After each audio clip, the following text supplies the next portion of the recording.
کرسی پر نماز تو بہت سے لوگ پڑھتے ہیں. اول تو کرسی پر نماز پڑھنے نہ پڑھنے کے مسائل ہیں. زمین پر جو ایک معمول کے مطابق سجدہ کیا جاتا ہے، جو جنرل لوگ کرتے ہیں سجدہ، تو وہ سجدہ حقیقی کہلاتا ہے. یعنی کہ ریئل سجدہ تو وہی ہے، حقیقی سجدہ.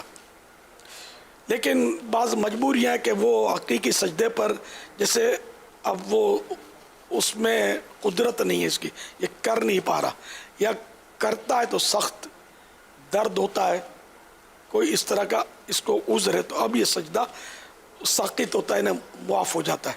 جب سجدہ اس کو معاف ہو گیا، حقیقی سجدہ، تو اب اس کا قیام جو ہوتا ہے نا، کھڑا ہو کر یہ قیام، یہ بھی فرض ہے، تو یہ بھی معاف ہو جائے گا. قیام بھی اب ساقط ہوا، معاف ہوا.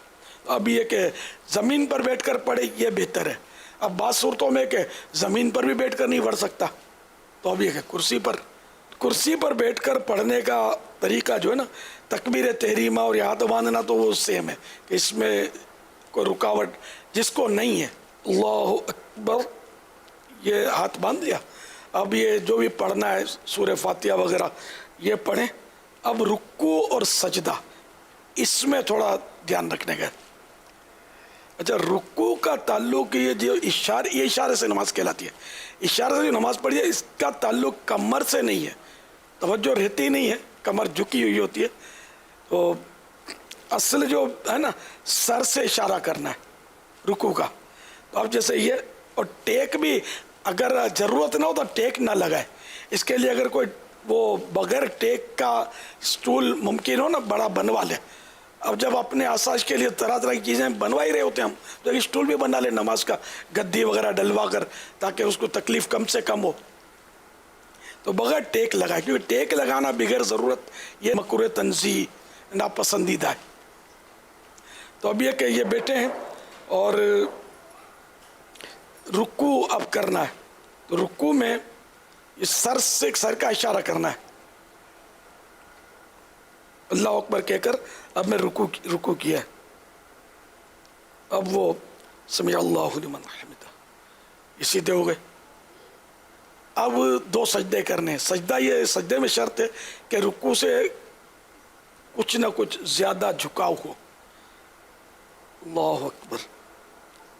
آپ نے نوٹ کیا کہ میرا رکوع سے یہ سر زیادہ جھکا ہے. اللہ اکبر، اللہ اکبر. یہ دو سجدے ہو گئے، رکوع ہو گیا. مین یہ تھا. اب وہ دوسری رکعت، پھر تحیات اور سلام پھیرنا، یا 4 رکعتیں.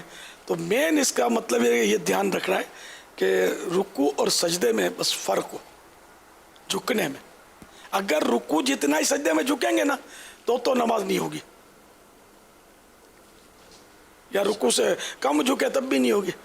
یہاں پر میرے سنت سے عرض ہے کہ اس کی بھی وضاحت فرما دیں کہ بعض لوگ ہاتھوں کو یہ آگے نکالتے ہیں، یعنی سجدے میں نا، سجدے اور رکوع میں تھوڑا سا یوں ہاتھ آگے کرتے ہیں. اس حوالے سے نہیں، وہ نارمل ہی، اس میں کوئی اس طرح نہیں. بلکہ اب تو یہ بھی ٹیکنیک نکلی ہے کہ کرسی اس طرح بنتی ہے کہ اس پہ یہ ماتھا رکھتے ہیں. غیر ضروری ہے، حاجت ہی نہیں ہے اس کی. بیکار خرچہ کرتے ہیں، اور مطلب عوام میں غلط مسئلے کی تشہیر ہوتی ہے کہ بھائی اشارہ سے نماز میں یہ آگے یوں سپورٹ بنایا جائے.